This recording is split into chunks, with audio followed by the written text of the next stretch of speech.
RRI mempersembahkan Kita Indonesia. Kau dan aku memeluk bineka kita bersatu. Kita Indonesia. Indonesia sesungguhnya. Indonesiaisme. Ya, senang banget bisa menemani Anda kembali di podcast Bebas Bicara, dan kesempatan kali ini sungguh luar biasa. Kenapa sih kok sungguh luar biasa? Ya karena kita bisa diskusi lagi, kita bisa ngobrol-ngobrol lagi dan membahas hal-hal yang ini tentu akan juga bisa tukar-menukar ilmu, sharing ilmu dan lain sebagainya. Nah, saya Indra Mahadi akan bersama dengan salah seorang narasumber yang begitu luar biasa, nanti akan membagi cerita, pengalaman, dan bagaimana juga ilmunya tentang mengenali tumbuh kembang anak secara dini di tengah tantangan era digital. Ini masif sekali loh.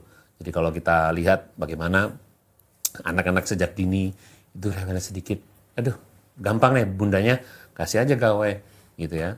Ada nangis sedikit dan sebagainya itu, cara mendieminnya tinggal kasih aja HP-nya gitu kan. Nah, tapi ini punya efek-efek tertentu ya. Kita akan bahas bersama dengan narasumber kita yang luar biasa untuk kesempatan pagi hari ini, dan tentu saja nanti Anda bisa menyimaknya melalui YouTube RRI Surabaya. Kita perkenalkan dulu nih. Ada Kak Dian Erlina Wibisono, Magister Psikologi, seorang psikolog juga. Apa kabar Kak Dian? Baik. Senang sekali bisa mampir ke podcast kami. Saya juga senang banget nih bisa diundang ke podcast Luar ini. biasa. Jadi kalau mau tahu latar belakangnya, beliau ini dari aktif juga seorang psikolog di Playforia gitu Iya, ya. betul, Apa Playforia. ini? Lembaga apa ini kalau Playforia? Sedikit cerita Playforia dikit aja. ini jadi saya itu mendirikan lah ya, istilahnya mendirikan bersama dengan salah satu partner saya gitu. Dan di Playforia ini kami ini berpraktik bersama-sama. Jadi Oke. psikolog-psikolog yang berpraktik bersama, kami di situ memberikan layanan deteksi tumbuh kembang, konsultasi psikologi sampai ke arah terapi. Nah, beliau ini ternyata juga sebagai bagian dan untuk melengkapi informasi dari beliau ini, saudara menyelesaikan pendidikan profesi psikologisnya, profesi psikologinya di psikologi klinis ya di Universitas Surabaya, dan telah berpengalaman menangani berbagai macam kasus perkembangan anak bahkan sejak tahun 2021. Nah, nanti yang di studio boleh tanya juga, kita akan saling berdiskusi, tanya jawab gitu ya. Dan nanti dari media sosial juga akan kami bacakan juga atensi dan juga respon dari Anda. Sebenarnya kalau ini sering dibahas, disoroti, apa sih perkembangan anak itu gitu, Kak Dian? Kalau kita bicara mengenai tumbuh kembang Ya. tumbuh kembang itu sebenarnya adalah dua hal yang beriringan jalannya gitu. Tumbuh itu kita bicara soal fisik. Oke. Jadi pertumbuhan berat badan, Ya. tinggi badan, biasanya kalau di bayi anak-anak tuh lingkar kepalanya diukur. Betul ya. Gitu. Itu namanya pertumbuhan. Jadi bisa diukur secara kuantitatif. Gitu. Tapi kalau perkembangan ini bagaimana fungsi-fungsi dari bisa dikatakan fungsi dari organ Oh, iya. gitu ya. Itu bisa termasuk misalnya perkembangan motorik, berarti kan bicara soal bagaimana anak ini melakukan berbagai macam gerakan Iya. gitu. Kemudian perkembangan emosi. Iya, iya. Jadi bagaimana dia mengolah apa yang dia rasakan, menyampaikan itu sampai dia bisa nggak ya nanti di usia yang lebih dewasa lagi, bagaimana dia caranya bisa mengatur atau meregulasi emosinya sendiri. Ada juga misalnya perkembangan bahasa. Jadi bicara mengenai apakah anak ini ngerti nggak ya kalau misalnya diberikan perintah? Apakah anak ini bisa bicara nggak ya? Termasuk juga di dalamnya bagaimana ketika diajak untuk berinteraksi merespon apa enggak ya gitu ya. Betul, itu juga. Kemudian perkembangan secara sosial, bagaimana sih anak ini di lingkungan sosialnya ya bisa berinteraksi apa enggak. Betul. Terus nanti di usia yang lebih tinggi bisa berteman nggak sih sama teman-teman seusianya. Saya ingin tahu nih, tentu semuanya pendengar, pemirsa juga penasaran. Yang dicek itu saat tumbuh kembang itu apa? Ada item-item apa gitu, Kak? Biasanya kalau pemeriksaan tumbuh kembang yang saya lakukan itu memeriksa 4 aspek. Oke. Jadi yang pertama itu adalah aspek personal sosial. Karena namanya personal dan sosial, jadi tentunya ini bicara mengenai diri sendiri. Bagaimana anak ini bisa membantu dirinya sendiri nggak sih? Contohnya, biasanya yang ditanyakan tuh udah bisa pakai baju sendiri belum?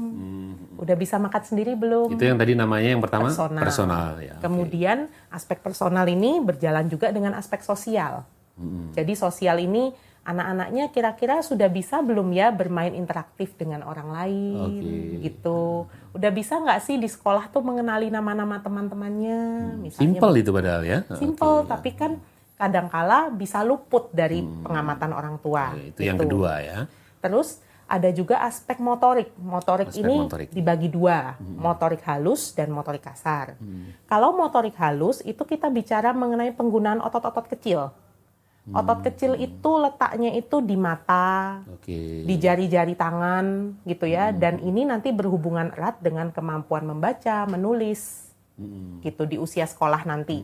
Gitu. Jadi relationnya akan ke sana juga. Betul, ya hubungannya. gitu. Ya.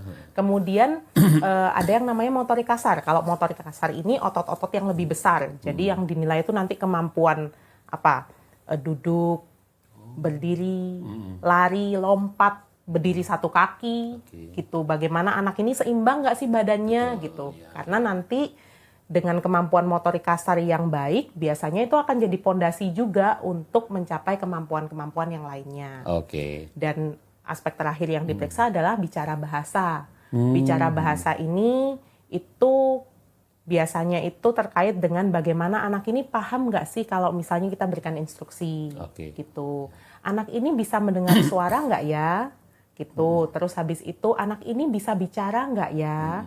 Kalau bicara jelas nggak sih bicaranya? Nah, itu yang pernah atau sering kali kita dengar tim di studio dan juga bunda-bunda ini menyampaikan bahwa kita akan bisa mengecek dari 4 aspek atau item itu tersebut. Misalnya kita akan mencoba menengarainya itu mulai age berapa ya, usia berapa gitu misalnya gitu ya. Kalau untuk cek tumbuh kembang sendiri bisa dari baru lahir, jadi dari usia 0 sampai 6 tahun. Gitu.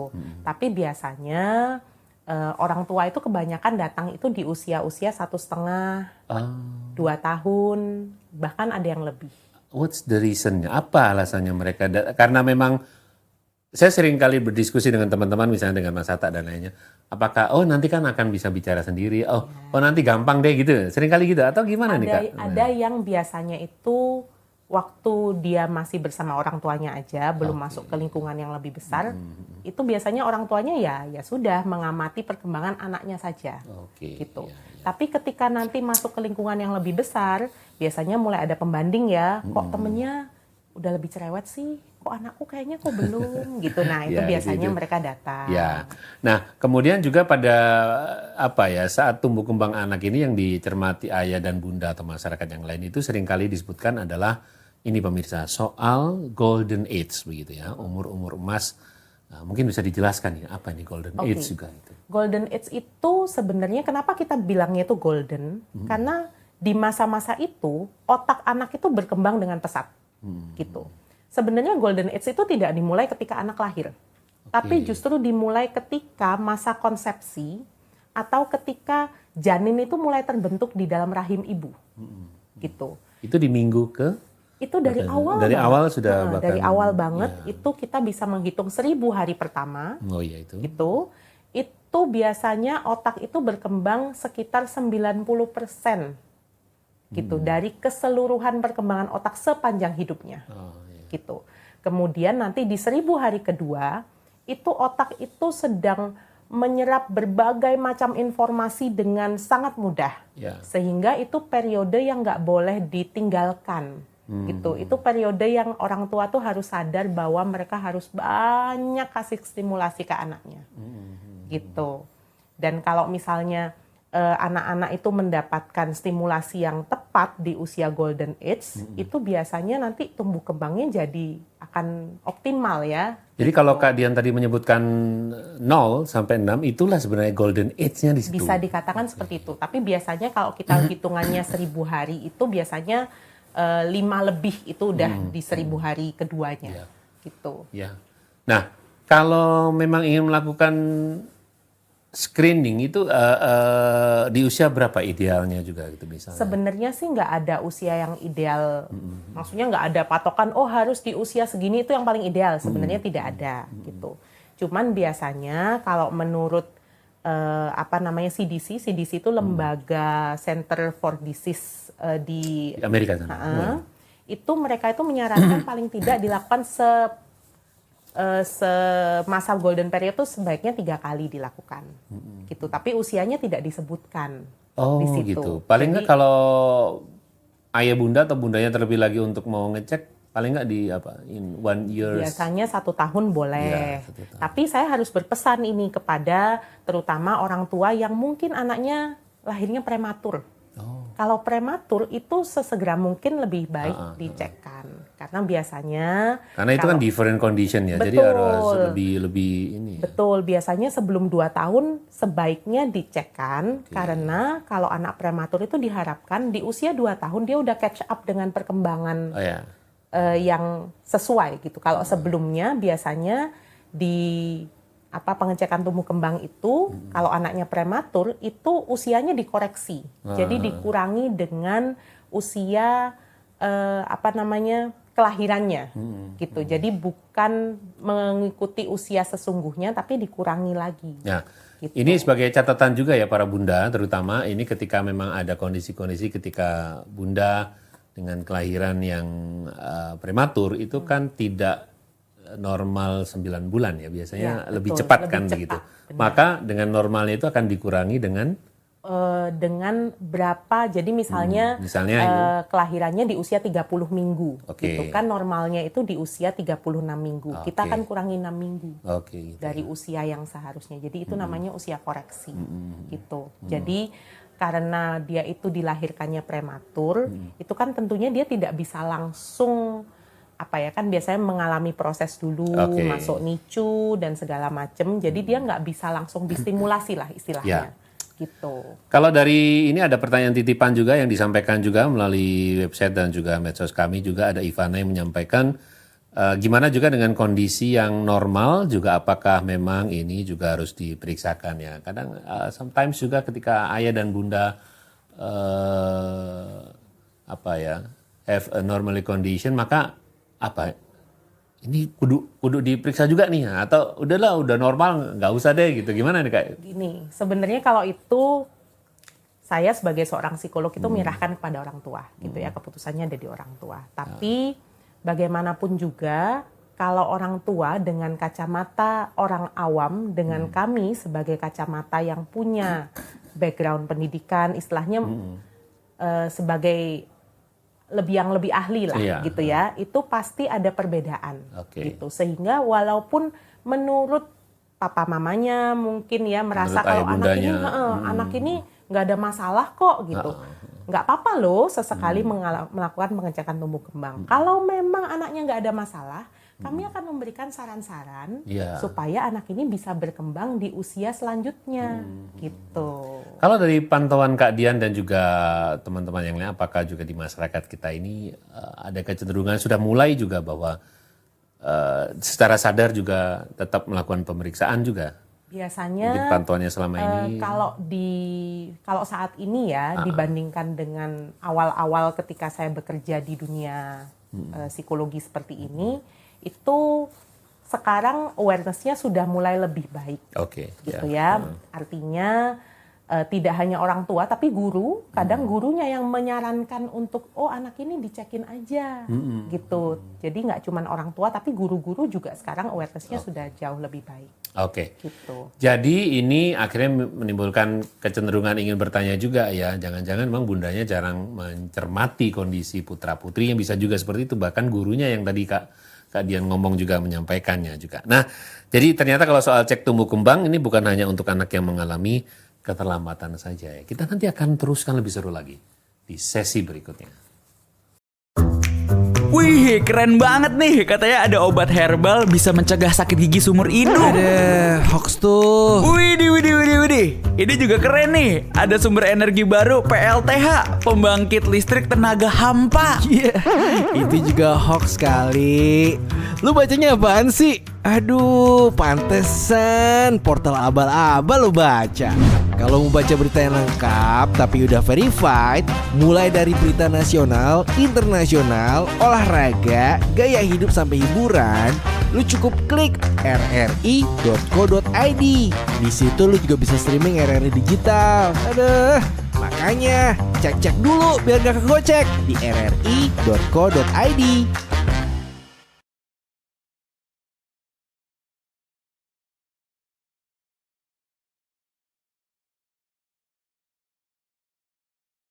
Ya, kalau Anda tadi termasuk yang masih sering bertanya ini di podcast apaan nih? Kita ada di podcast Bebas Bicara dari RRI Surabaya. Saya Indra Mahadi, Kak Dian dari Playforia, ya, seorang psikolog yang luar biasa ini mau berbagi dengan kita semuanya.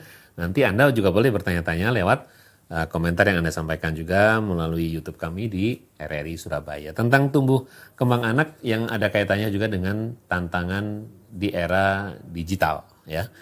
Nah, ini apa? Ada tadi kan kita mulai menyambungkan juga ternyata bahwa cek tumbuh kembang ini bukan hanya untuk anak yang mengalami keterlambatan, ya, tapi juga kondisinya kalau di negara kita, Kak Dian, itu sejauh ini yang tadi sempat saya sentil-sentil dikit juga bahwa tidak semua misalnya ayah dan bunda atau keluarga itu mau misalnya, atau dalam tanda kutip juga secara ekonomi juga mampu dan sebagainya. Bagaimana Kak Dian melihatnya itu ya?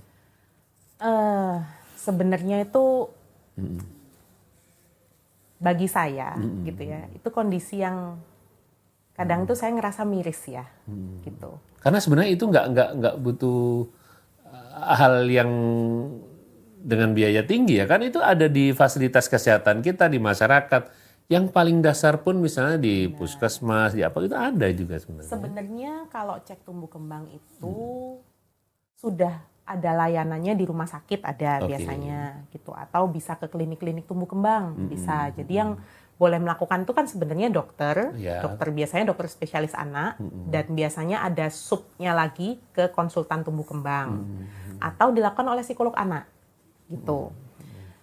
Tapi kadangkala apa ya, awareness orang tua gitu ya, itu belum sebesar itu sehingga kadangkala masih belum sadar untuk melakukan pengecekan tumbuh kembang. Itu salah satu item tantangannya juga bahwa ketika awareness-nya ini yang belum tumbuh ya, atau memang karena tadi juga misalnya kita diskusi tadi sebelum kita akan mulai bahwa ya ini saya dapatkan ya dari ibu saya yang dulu, dari bunda saya yang terdahulu, dari keluarga saya yang terdahulu, maka itu yang akan terus berlanjut dan gitu ya. Gimana ini Kak, melihat itu Kak? Biasanya gini, saya tuh sebagai psikolog anak tuh double job sebenarnya, gitu ya. Jobnya itu nggak cuma ngurusin anaknya, tapi juga sebenarnya tuh ngurusin pola asuh orang tuanya, gitu. Oh iya. Jadi kadang saya tuh perlu. Jadi you must concern their parents ya. Betul gitu. Jadi saya tuh perlu melihat juga gitu. Ini kenapa ya kok timbul pola-pola seperti ini di rumah gitu. Bagaimana sebelumnya orang tuanya ini diasuh. Kadang saya butuh wawancara sampai segitunya gitu supaya saya tahu oh iya ya ternyata berpengaruh banget gitu, karena kan nggak pernah ada sekolah jadi orang tua. Iya, itu gitu. Dia. Poinnya juga tidak pernah ada sekolah tentang orang tua dan. Jadi semuanya itu kan learning by doing, gitu. Ya. Jadi nggak pernah ada kalau mau jadi orang tua masuk sekolah dulu, gitu. Jadi ya apa yang dulu didapatkan itu yang biasanya nanti juga akan dilakukan kepada anak-anaknya, gitu. Tapi kembali mengenai tumbuh kembang, gitu ya. Kalau menurut saya pengecekan tumbuh kembang itu penting banget, gitu. Karena kalau misalnya tidak dideteksi sejak dini, takutnya biasanya itu akan ada resiko keterlambatan yang lebih besar di usia berikutnya. Kalaupun tidak ada keterlambatan, mungkin ada kemampuan-kemampuan yang sebenarnya masih bisa ditingkatin nih. Potensi anaknya masih gede nih, tapi karena orang tuanya mungkin tidak tahu, sehingga tidak bisa menggali potensi anaknya dengan lebih baik lagi. Nah, gitu. Kalau dibilang disebutkan siapa sih sebenarnya yang boleh melakukan screening ya, ini apakah pihak-pihak yang dari ahli kesehatan, tenaga kesehatan, atau bagaimana sebenarnya Kak? Gini, sebenarnya kalau screening itu bisa dilakukan oleh orang tua gitu. Bentuknya itu bukan dalam arti developmental screening ya, tapi developmental monitoring. Oke. Jadi memonitor tumbuh kembang anaknya. Jadi ini ada cara simpel yang bisa dilakukan keluarga atau ayah bundanya di rumah ya. Bisa. Kalau zaman sekarang tuh kan ada buku KIA ya, kalau nggak salah, dari puskesmas atau dari dokter anak biasanya ada buku itu. Gitu. Di sana itu biasanya ada loh ya. panduan untuk memonitoring gitu. Oh, anaknya usia segini udah bisa ngapain, Ya. anaknya usia segini udah bisa ngapain. Atau kalau mau yang lebih simpel deh, pakai aplikasi ada.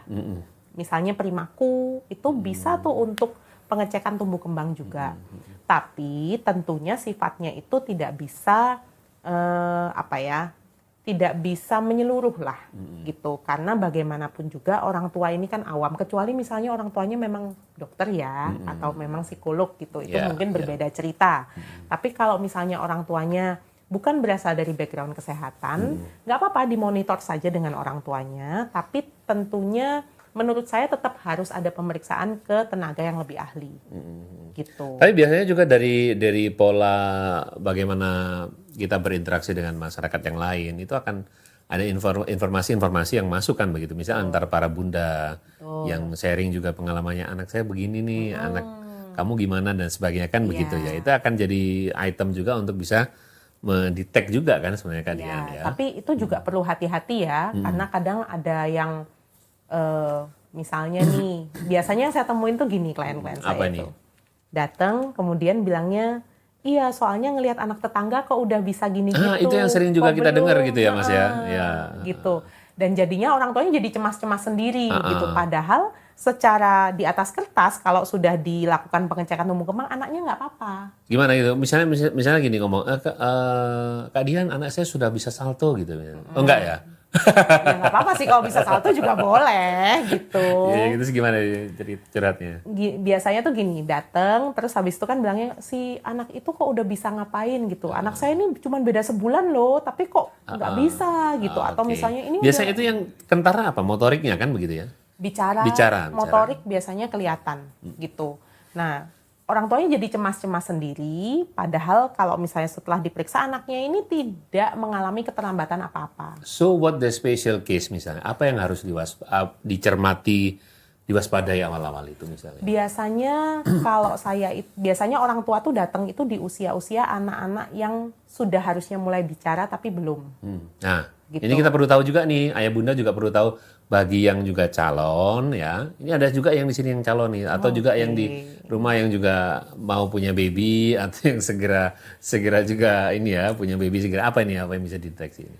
Biasanya itu kalau anak-anak itu di usia paling tidak ya, biasanya itu di usia 1 tahun itu mereka sudah mulai ada kata-kata gitu. Walaupun kata-katanya belum jelas ya nggak apa-apa, itu nggak masalah gitu. Nanti biasanya seiring dengan pertambahan usia, kemudian kemampuan oral motornya yang semakin meningkat, itu akan menjadi semakin jelas. Mencoba meniru bicara orang tuanya gitu, misalnya kata-kata biasanya apa gitu. Ya. Biasanya mereka merespon kalau misalnya di adek mau mam gitu. Kadang mereka diam sebentar terus mam gitu, berusaha menirukan gitu. Atau juga ekspresi wajahnya juga respon ya. Biasanya begitu, atau biasanya itu sudah mulai keluar ocehan di usia 6 bulan tuh biasanya anak-anak mulai babbling. Ngoceh-ngoceh, babbling-babbling. Iya, babbling-babbling sendiri gitu. Kemudian nanti biasanya kalau orang tuanya ngikutin ocehannya gitu. Si bayinya juga nanti merespon kembali gitu.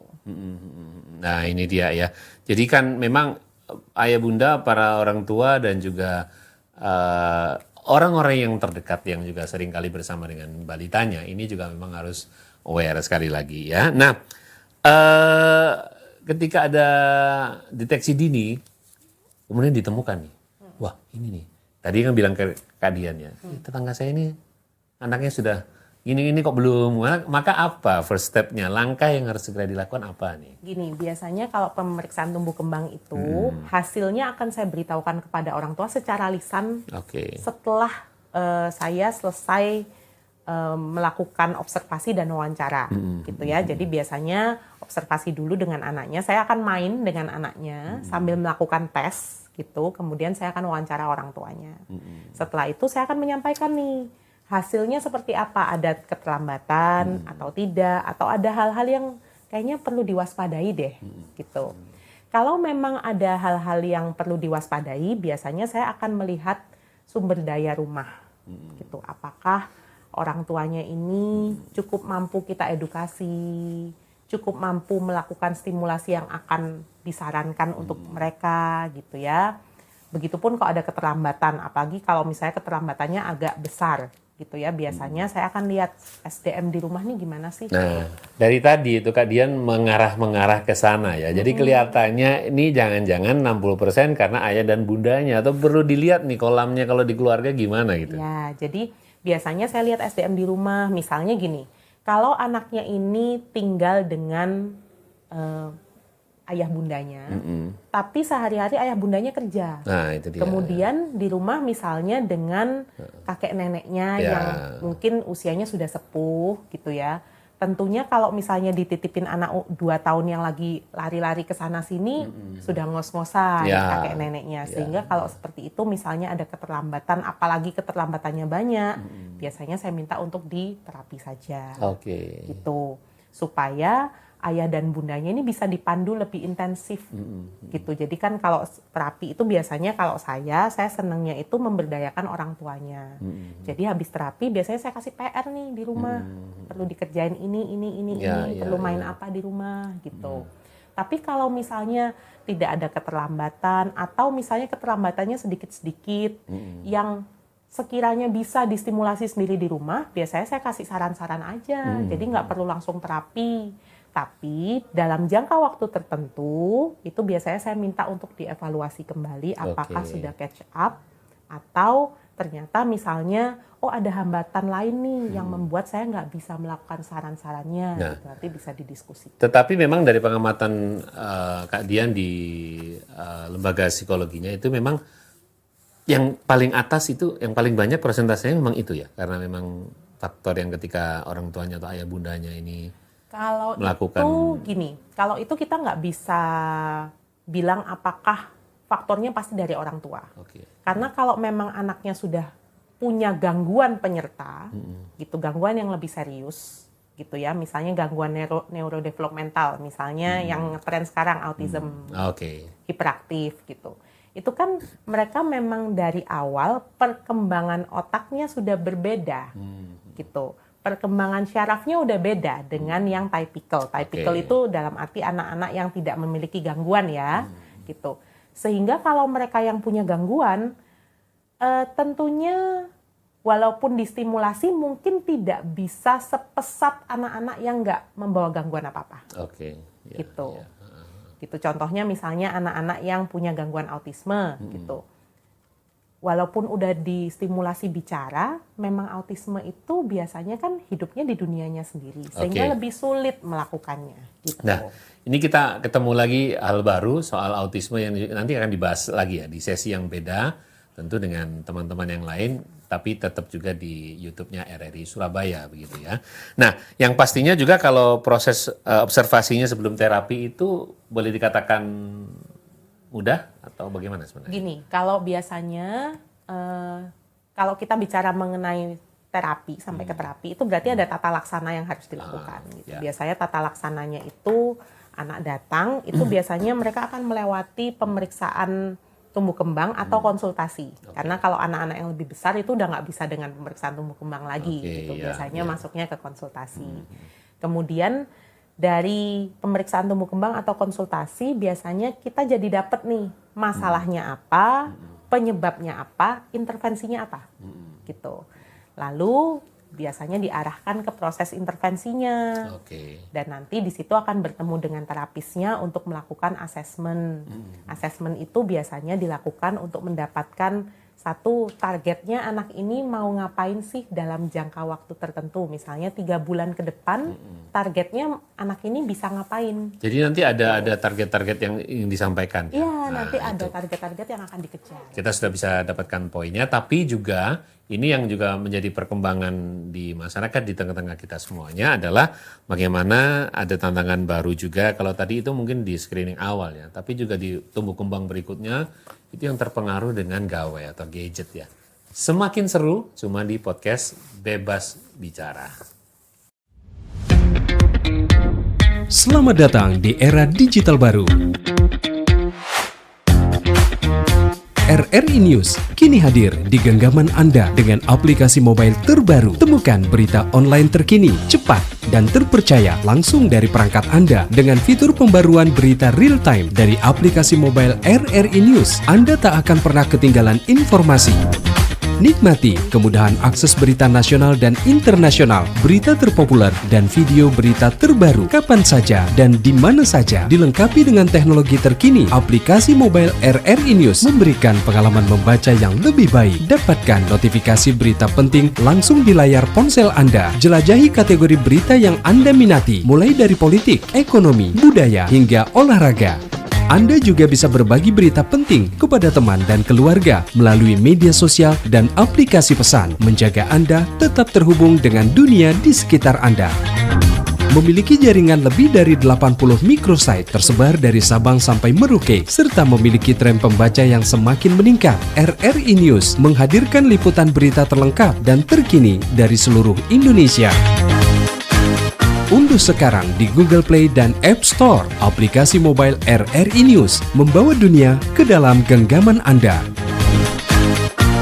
Aplikasi mobile RRI News, berita terkini dan terpercaya dalam genggaman Anda.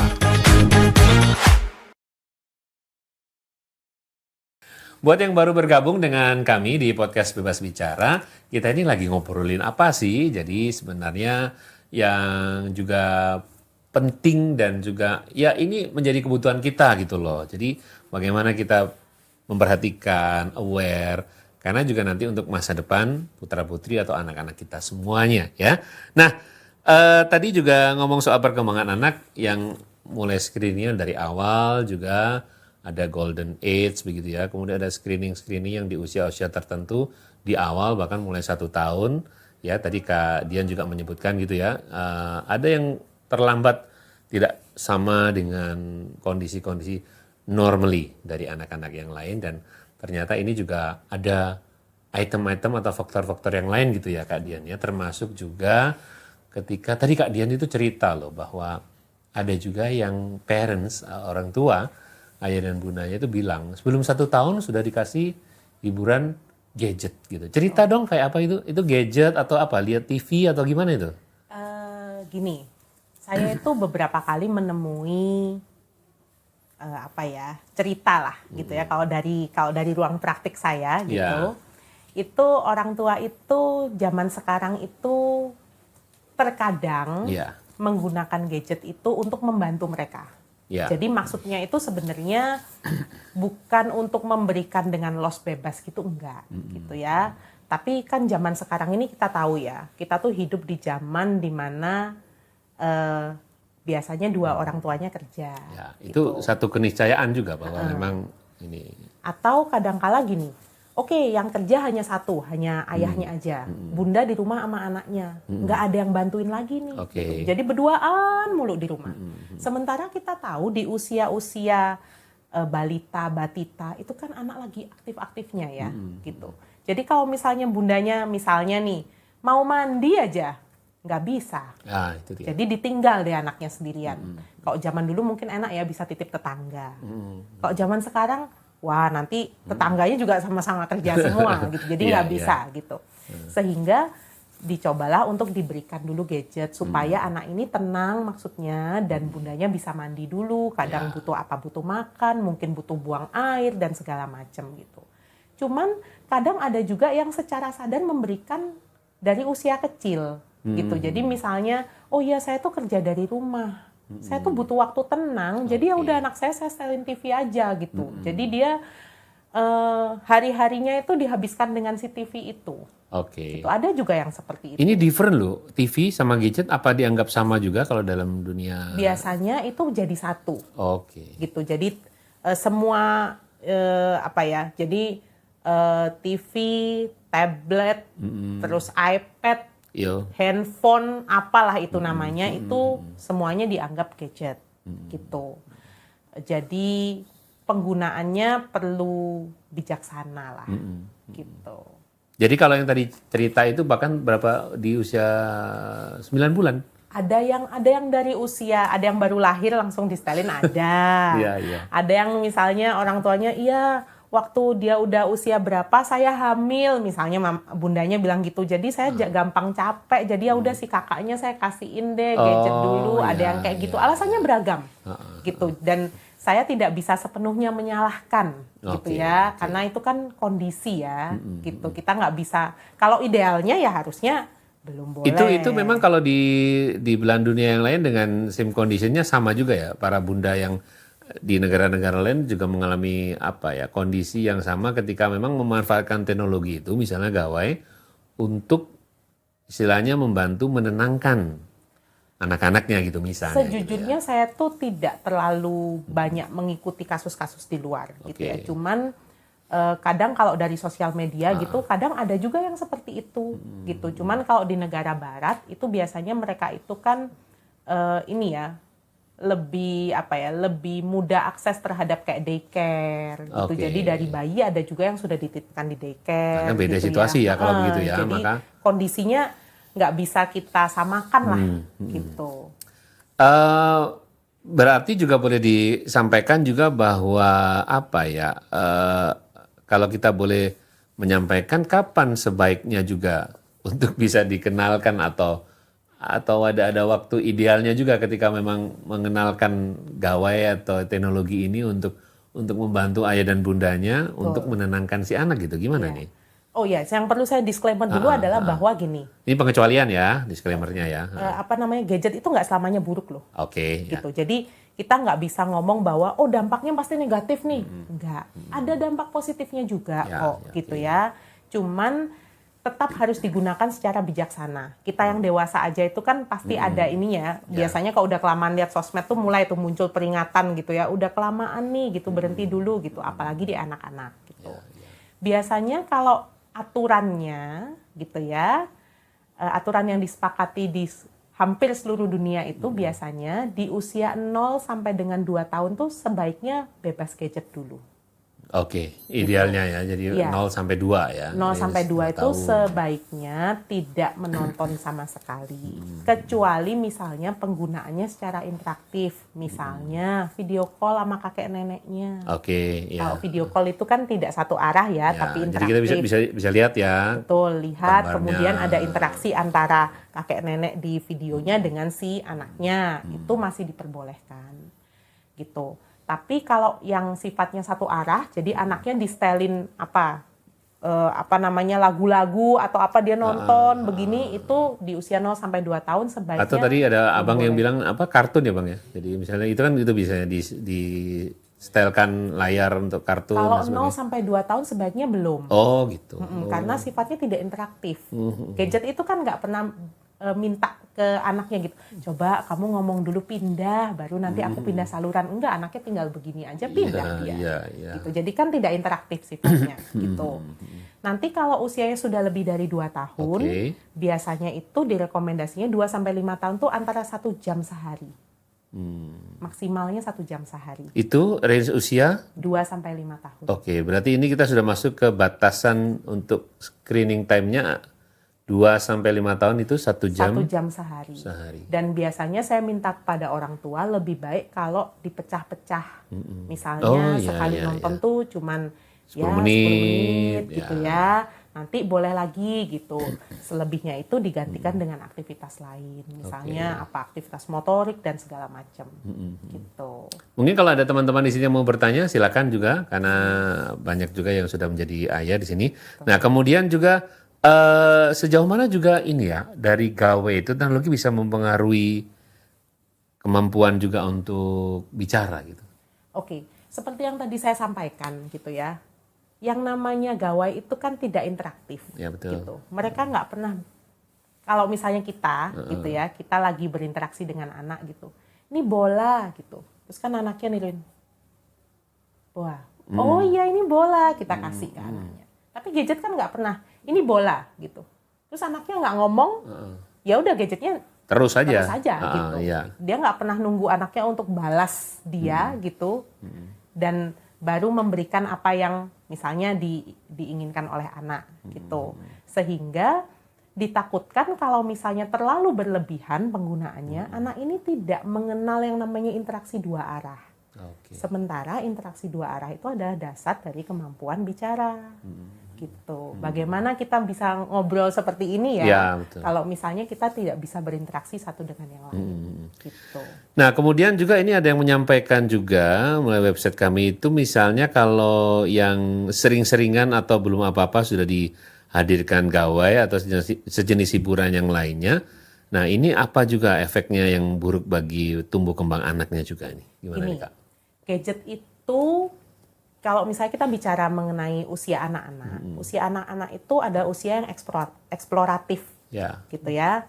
Di usia 0 sampai 2 tahun dia tuh harus banyak punya pengalaman sensorik atau pengalaman-pengalaman yang didapatkan melalui panca inderanya. Ya. Gitu.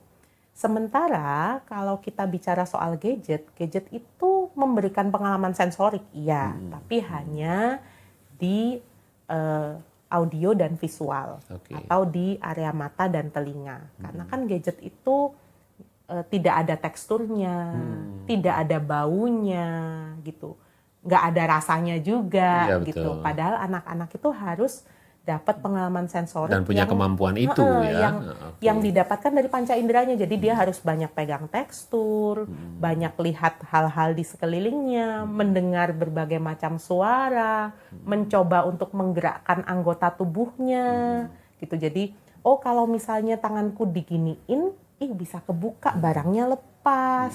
Kalau aku gini lagi, oh barangnya ikut sama aku, gitu. Anak-anak butuh punya pengalaman seperti itu yang tidak bisa diberikan oleh si gadget. Ya. Karena kalau kita cermati juga kalau balita sekarang itu juga ada juga yang sering menyampaikan, sekarang anak-anak sekarang makin canggih loh, kecil-kecil sudah bisa sendiri ya untuk gerakin sendiri, scrolling dan segala macam. Itu kan juga termasuk membantu untuk itu tadi yang Kak Dian bilang itu untuk secara motorik atau gimana, dan kemampuannya akan bisa lebih lebih cepat daripada generasi yang sebelumnya gitu misalnya. Gimana nih Kak? Sebenarnya gini, kan kalau anak-anak itu tugasnya mereka itu belajar mengenali atau menyadari semua anggota tubuhnya Ya. dan bagaimana how it works, gitu. Bagaimana anggota tubuhku ini bergerak, gitu. Sebenarnya gerakan di gadget itu menstimulasi loh. Tapi Itu cuma kan dikit anaknya aja. tapi cuman gerakan itu aja. Iya, gitu. iya. Gerakan lain dia nggak menstimulasi loh. Contohnya misalnya gini, rotasi panggul. Gadget nggak bisa Iya. menstimulasi rotasi panggulnya anak, gitu. Jadi anak-anak nggak sadar dia punya panggul bisa diputar. Kalau misalnya dia mau turun dari tempat yang tinggi, dia bisa putar badannya dulu baru turun, gitu. Gadget nggak bisa menstimulasi itu. Ya, Gitu. ini dia ada hal yang memang sekali lagi ini ayah bunda memang harus turun ya. Bagaimanapun juga tidak serta merta. Karena tadi kalau bisa kita balik lagi bahwa sebenarnya yang mulai di atas 2 tahun pun itu hanya 1 jam misalnya. Dan selain itu di luar itu akan diisi dengan kegiatan-kegiatan yang lain. Gitu. Gitu Bukan ya. kegiatan yang Contohin sifatnya dong Kak, diam. apa ini Kak, ini supaya bunda-bunda dan ayo tahu nih. Kalau untuk anak-anak banyak, tugasnya mereka tuh kan main. Betul. Jadi sebenarnya selain menonton gadget, tugasnya mereka yaitu main lah. Gitu, Diajak main apapun. fisik gitu ya. Oh, sangat saya rekomendasikan kalau bergerak dia. secara maksudnya secara motoriknya di stimulasi, saya sangat merekomendasikan karena itu tugasnya mereka di usia itu. Nah, Gitu. ini kalau lagi balik ke gawe dan teknologi, maka juga ada konten-konten yang bisa membantu sebenarnya. Ada konten-konten positif. Spill sedikit dong, apa misalnya gitu kontennya? Mungkin konten-konten yang terkait dengan edukasi, Oke. atau mungkin konten-konten yang sifatnya gini, misalnya mengenai kayak dinosaurus. Kan sekarang udah nggak ada ya dinosaurus di dunia Ya, ini gitu. ya. Jadi anak-anak bolehlah lihat, mengenali, oh iya ya dulu ada binatang seperti ini. Sifatnya edukatif seperti itu. Tapi kalau misalnya yang cuman sebatas kicau mania itu ya itu kok agak gimana gitu ya kalau Iya, bagi iya, saya gitu. Tapi justru Ya itu mewarnai sedikit-sedikit. yang terpaparnya kan anak-anak sekarang kicau mania tuh. Ini. Ya, ini para orang tua ya, parents harus menyadari dan sama-sama diajak untuk bisa mendorong supaya perkembangan anaknya juga harus tetap optimal. Bagaimana caranya? Kita kulik setelah ini ya. RRI Digital dengan tampilan baru, berbagai konten kolaborasi dari berbagai program nasional, termasuk siaran visual langsung, siaran radio langsung, daftar putar musik, podcast, berita video, dan berbagai fitur interaksi pengguna dalam permainan. Berbagai konten menarik seperti suka, komentar, dan berbagi, serta obrolan langsung dengan penyiar dan pengguna. Pesan langsung dan fasilitas obrolan pribadi antara pengguna aplikasi juga tersedia. RRI Digital tersedia di Google Store dan App Store. RRI Digital.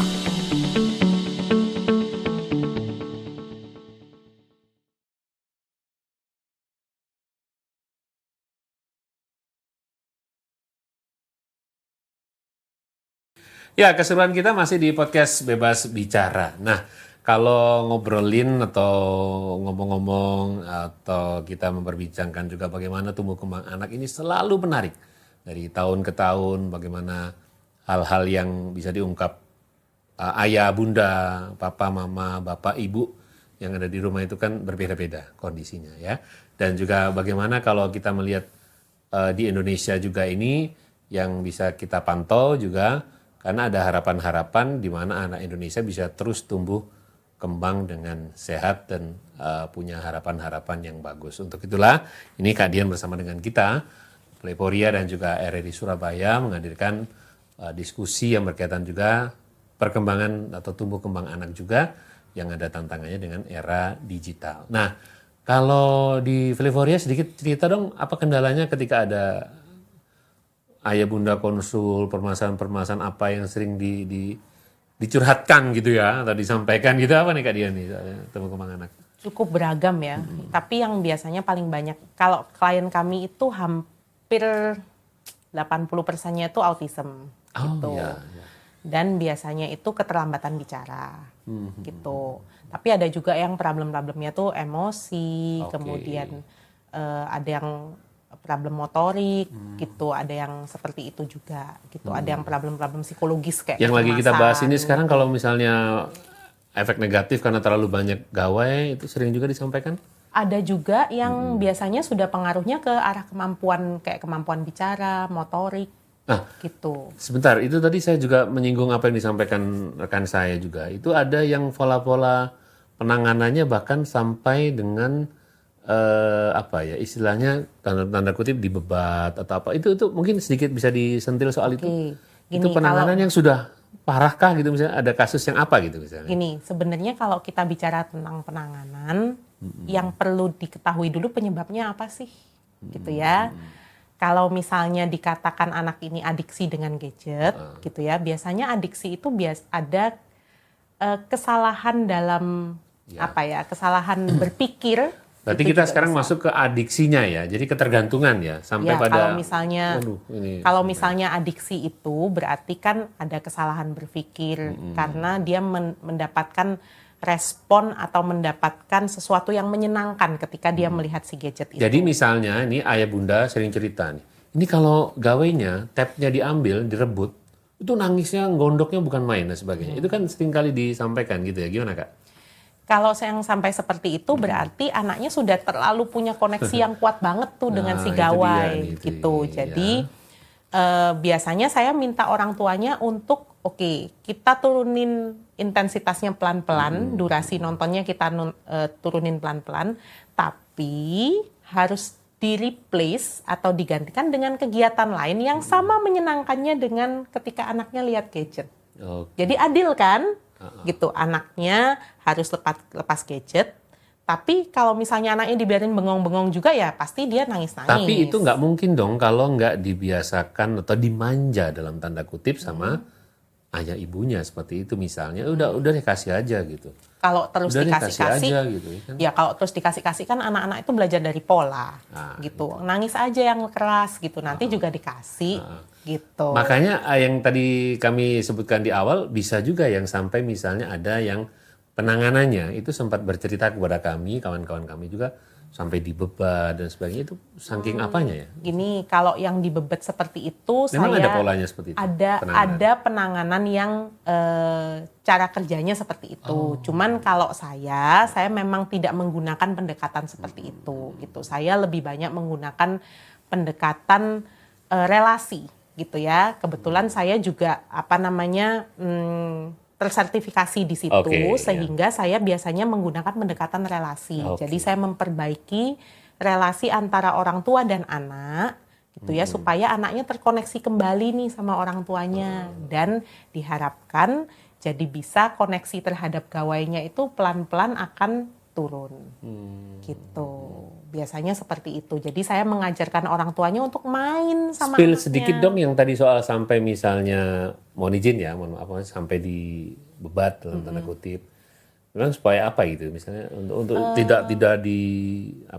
tidak didekatkan atau apa? Itu biasanya setahu saya ini saya juga karena tidak banyak belajar di situ ya, jadi saya menyampaikan sepengetahuan saya saja gitu. Itu biasanya ada jenis terapi yang memang dibebet seperti itu tujuannya untuk menstimulasi aspek-aspek sensoris lainnya gitu. Hanya saja sebenarnya ada cara lain yang lebih menyenangkan kok daripada dibebet seperti itu. Gitu. Jadi bukan langsung mengatasi adiksi gadgetnya kalau yang dibebet seperti itu, tapi lebih ke arah membuat anak ini secara sensorik itu merasakan stimulasi yang lain. Nah itu dia, kita bakal kasih stimulannya apa aja nih yang bisa dilakukan ayah bunda menstimulasi kalau di rumah, nangani hal-hal menghadapi seperti ini gitu. Gimana nih Kak? Sebenarnya kalau di usia-usia balita itu mereka tugas perkembangannya adalah mematangkan otot-otot di tubuhnya. Oke, mematangkan otot-otot ya. Kenapa itu penting? Karena nanti ketika anak-anak di usia yang lebih tua, mereka masuk sekolah, mereka itu butuh postur yang baik dengan kekuatan otot yang baik untuk duduk lama, nulis, baca, konsentrasi jawab pertanyaan gurunya, gitu. Sehingga di usia balita itu anak-anak sebaiknya banyak diberikan kegiatan motorik. Mau renang, main bola, naik sepeda boleh, atau misalnya gini deh biasanya jogging boleh jogging. Boleh jogging, gitu. lari, ya. Boleh jadi pelari culture bareng sama ayah bundanya boleh gitu. Yoga for kids mungkin kalau ada, atau gini, kalau memang tidak ada akses untuk sana gitu ya. Kan Indonesia ini luas dan mungkin tidak merata ya, belum merata akses seperti itunya. Bisa juga dengan melibatkan mereka di kegiatan sehari-hari di rumah. Misalnya untuk anak-anak kecil gitu ya, yang di bawah 2 tahun, dibiasain beresin mainan sendiri. Itu dia ya. Beresin dong Dik mainannya gitu ya. Ayo kemudian diatur lagi gitu. Kemudian misalnya kalau belanja ke supermarket gitu, boleh anaknya itu dorong troli kecil, bantu bawa belanjaan. Nih kakak mau atau adik mau pilih apa nih, ambil terus taruh di keranjang gitu kan. Seperti juga. itu. Ya. Kemudian kalau misalnya anak-anaknya juga masih usianya agak kecil, beliinlah sapu kecil, pel-pelan kecil. Minta mereka untuk membersihkan satu area tertentu di rumah, itu juga bisa. Memang resikonya adalah pasti nggak bersih, gitu. Tapi kalau nggak dilatih juga mereka nggak akan bisa, gitu ya. Dan yang kedua biasanya orang tua tuh bilangnya gini, nggak sempet soalnya, jadi lama kalau mereka ikut gitu. Oh ya memang. Itu ini ada yang resikonya. menarik nih, Bu Feni juga menyampaikan gini nih, ya kalau di masyarakat Indonesia itu memang bagaimana ya kesibukan orang tuanya pada bekerja dan sebagainya, bahkan tidak sempat untuk mengajak hal-hal yang seperti itu, mohon solusinya. Nah ini nih, aduh disempetin dong. Gini, gimana nih kalau kondisi kalau seperti misalnya itu ya? kondisinya kedua orang tua bekerja dan tidak ada yang bisa ngawasin anak di rumah, bolehlah anaknya dimasukin daycare, nggak apa-apa, gitu. Atau berbiaya juga ya? Memang berbiaya, tapi kan kalau di rumah sendirian kan juga nggak mungkin. Atau dilakukan setelah ayah bunda bekerja. Pulang kerja, mungkin bisalah main-main sebentar sama anaknya gitu. Setiap hari dilakukan, tapi sebisa mungkin tidak membawa beban pikiran dari kantor pulang ke rumah, terus sambil main sama anaknya itu sambil bengong. besok ada rapat sama si A gitu, besok ngerjain ini atau Jadi misalnya, jangan misalnya adik-adik atau anak-anaknya diajak main tapi kita ke gawe mulu ya. bener, atau kita mikirin hal yang lain, kita mungkin nggak langsung sama gawainya, tapi kita misalnya mikirin bundanya gitu, besok enaknya masak ayam kari, ayam semur, ayam apa ya misalnya gitu. Iya. Jadi harus fokus lagi ya. Tapi apa nih? Boleh sedikit bagi tipsnya nih yang sederhana juga buat para bunda, ayah terutama, karena mereka juga sekarang ini kondisinya memang ya ayah dan bundanya sama-sama sibuk gitu ya, beraktivitas. Gimana nih Kak? Kalau bagi saya gini, biasanya saya minta orang tua untuk pulang dari tempat kerja, itu silahkanlah menenangkan diri dulu, nggak apa-apa. Mandi dulu, mau minum teh hangat dulu, makan malam dulu, mau pelukan dulu sama istri atau sama suaminya silahkan. Boleh. Dan setelah sudah rasanya tuh sudah lebih tenang gitu, baru mulai menghadapi anaknya. Nggak usah lama-lama lah, yang penting waktunya berkualitas. Oke, ya. Gitu. Jadi kalau dilakukan tiap hari, waktunya berkualitas, saya percaya bahwa anak-anak bisa merasakan kehadiran orang tuanya. Ya, sempetin gitu ya, makanya kita akan harus punya dan meluangkan waktunya juga ya. Ada suggest nggak, ada nasihat juga nggak kalau boleh satu pesan kepada para parents ini yang sedang mendampingi anak-anaknya tumbuh kembang anak gitu? Oke. Silakan disampaikan. Ya, bagi saya jadi orang tua itu tidak mudah ya, gitu. Jadi orang tua itu perlu punya kemauan untuk terus belajar, gitu ya, untuk terus terbuka terhadap hal-hal yang sekarang itu sedang menjadi concern, gitu ya. Dan untuk tumbuh kembang sendiri, orang tua itu penting banget loh melakukan pengecekan tumbuh kembang. Supaya apa? Supaya yang pertama orang tua itu nggak jadi cemas-cemas sendiri. Gitu. Yang kedua orang tua tuh jadi tahu kemampuan anakku sampai sini dan bisa mencocokkan dengan ekspektasi orang tuanya. Gitu. Jangan sampai orang tuanya punya ekspektasi terlalu tinggi tapi kemampuan anaknya belum sampai di sana. Gitu. Dan yang ketiga, mari kita mencegah gitu ya sebisa mungkin adanya keterlambatan atau gangguan-gangguan lain yang lebih serius yang kalau sebenarnya diintervensi sejak dini itu kita bisa menurunkan gejalanya dengan jauh lebih optimal gitu. Seperti itu, dan jangan lupa main sama anak.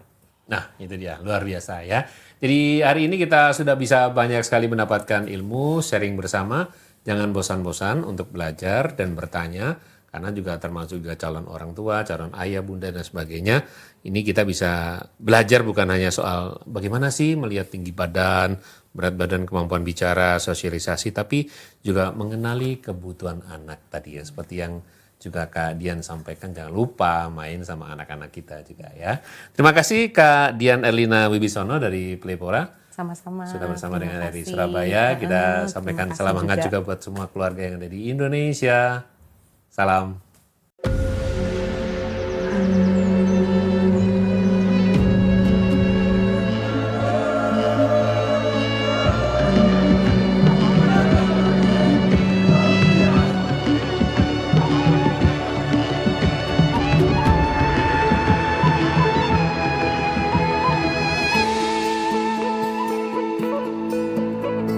Suara indah, ramah penuh cinta, damai jiwa, tulus terasa nyata.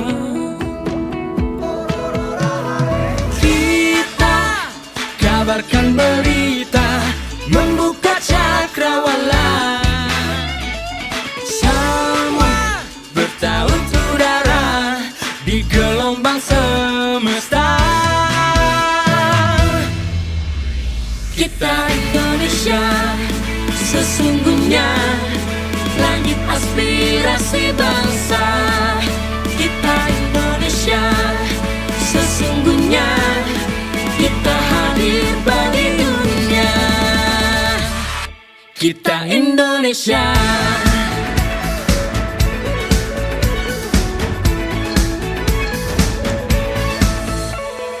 Gaya budaya alam katulistiwa,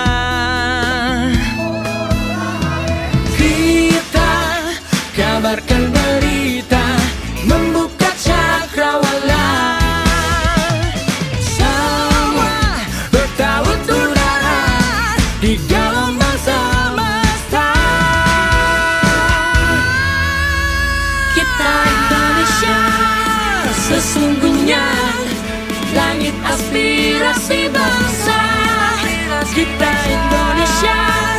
Sesungguhnya kita hadir bagi dunia. Kita Indonesia. Sesungguhnya langit aspirasi bangsa kita Indonesia. Sesungguhnya kita hadir bagi dunia. Kita Indonesia. Sesungguhnya langit aspirasi bangsa kita Indonesia. Sesungguhnya kita hadir bagi dunia. Kita Indonesia. Sesungguhnya